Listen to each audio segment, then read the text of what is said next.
Bonjour à toutes et à tous et bienvenue dans cette vidéo. Aujourd'hui, on va comparer la présidence d'Emmanuel Macron avec la Révolution française de 1789.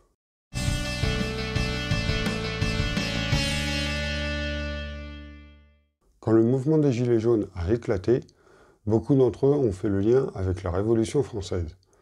Et c'était plutôt bien vu, car les deux événements ont débuté de la même façon, c'est-à-dire par le saccage spectaculaire d'un monument remarquable.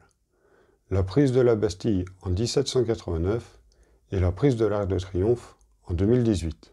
Mais si les deux événements sont très comparables en apparence, les motivations étaient très différentes. En 1789, la prise de la Bastille avait pour but de soutenir les députés face au roi, alors qu'en 2018, la prise de l'Arc de Triomphe marquait la défiance du peuple vis-à-vis des nouveaux députés complices de Macron. Vous le voyez, l'histoire ne se répète pas de la même façon. Je vous propose donc de voir ensemble les similitudes et les différences entre la Révolution française et le quinquennat d'Emmanuel Macron.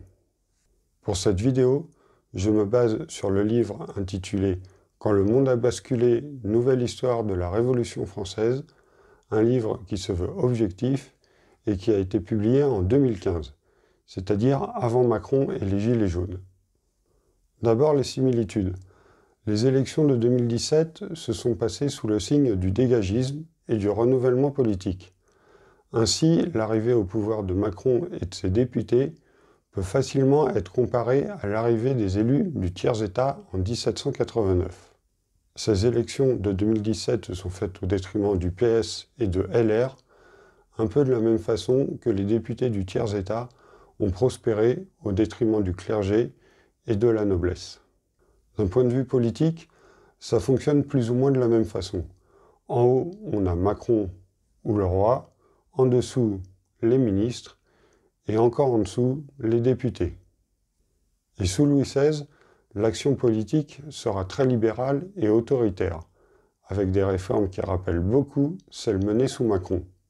Des mesures fiscales favorables à la classe bourgeoise, la déréglementation du secteur marchand, la valorisation de l'entrepreneuriat, #StartupNation, la vente des biens nationaux aux enchères, #ADP ou la Française des Jeux, des attaques contre la représentation salariale et le vote de lois répressives contre les manifestants.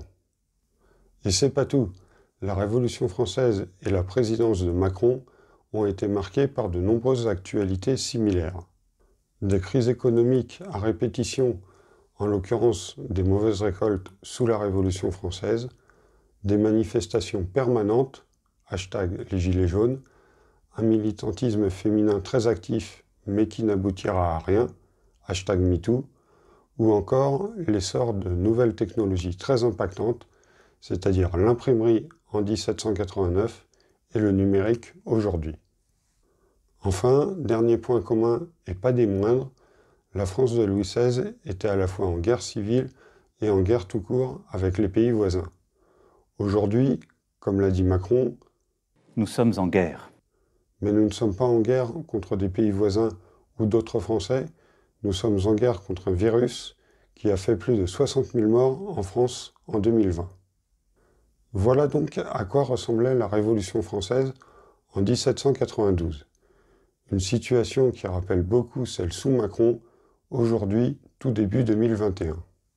La suite de la Révolution française verra tomber le roi pour trahison. Et question trahison, Macron s'y connaît un rayon. Que ce soit l'affaire Alstom, les affaires Benalla ou la gestion de la crise du coronavirus, il y a l'embarras du choix.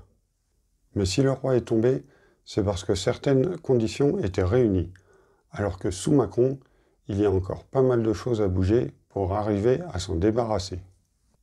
Première différence de taille, la violence de l'époque. Sous la Révolution française, les gens tuaient les politiques à la première trahison. Cette solution, aussi rapide que radicale, engendrait régulièrement des élections et entraînait facilement des changements politiques. Comparativement, aujourd'hui, les hommes politiques passent par des procès sans fin et sont rarement condamnés. Il faut donc attendre les élections suivantes, c'est-à-dire tous les 5 ans, pour espérer changer d'élu. Deuxième différence, la police. Dès le début de la Révolution française, une garde nationale a été créée pour se démarquer de l'armée du roi et soutenir les partisans de la Révolution. Un soutien armé qui a été décisif à plusieurs reprises. A l'inverse, sous Macron, aucun groupe policier n'a rejoint la contestation sociale, aux grandes dames de certains gilets jaunes qui pensaient en vain que des policiers finiraient par changer de camp. Troisième différence, le roi. En 1789, Louis XVI connaît ses limites. Il fera donc plusieurs concessions, ce qui aura pour effet de faire bouger les choses politiquement. Avec Macron, les choses sont différentes, car s'il a conscience d'être impopulaire et minoritaire, il est persuadé d'avoir raison et ne cède rien. Quatrième différence, la ville de Paris. Pendant la Révolution française, la ville de Paris était nettement moins étendue qu'aujourd'hui, zone rose sur la carte. La population était alors concentrée dans le centre de Paris, près du pouvoir politique, zone rouge. Les riches et les pauvres habitaient alors les mêmes quartiers, une proximité qui a inévitablement pesé à de nombreuses reprises lors de la Révolution. Inutile de vous dire qu'aujourd'hui, la ville de Paris n'a plus rien à voir avec celle de 1789. Les députés macronistes sont coupés du monde, ils légifèrent comme bon leur semble et ne voient les pauvres que dans les manifs à la télé. Cinquième différence notable, les médias. La révolution de 1789 était traversée par une révolution technologique, en l'occurrence l'imprimerie. Le nombre de journaux a alors explosé et les intellectuels, c'est-à-dire les influenceurs de l'époque, étaient nombreux à posséder leur propre tribune papier, qui avait d'ailleurs un grand succès. Aujourd'hui, sous Macron, une autre révolution technologique est en cours, celle du numérique, et elle permet à n'importe qui de donner son avis sur les réseaux sociaux. La grande différence entre Macron et 1789, c'est qu'aujourd'hui, les réseaux sociaux arrivent à une époque où le canal d'information principal est déjà installé, c'est-à-dire la télévision, la radio et la presse, qui sont contrôlés à 90% par les plus riches. Difficile, dans ces conditions, de relayer une révolte populaire inarrêtable. Voilà les différences majeures qui expliquent, selon moi, pourquoi le roi a fini par tomber sous la Révolution française et pourquoi Macron est encore solidement installé au pouvoir.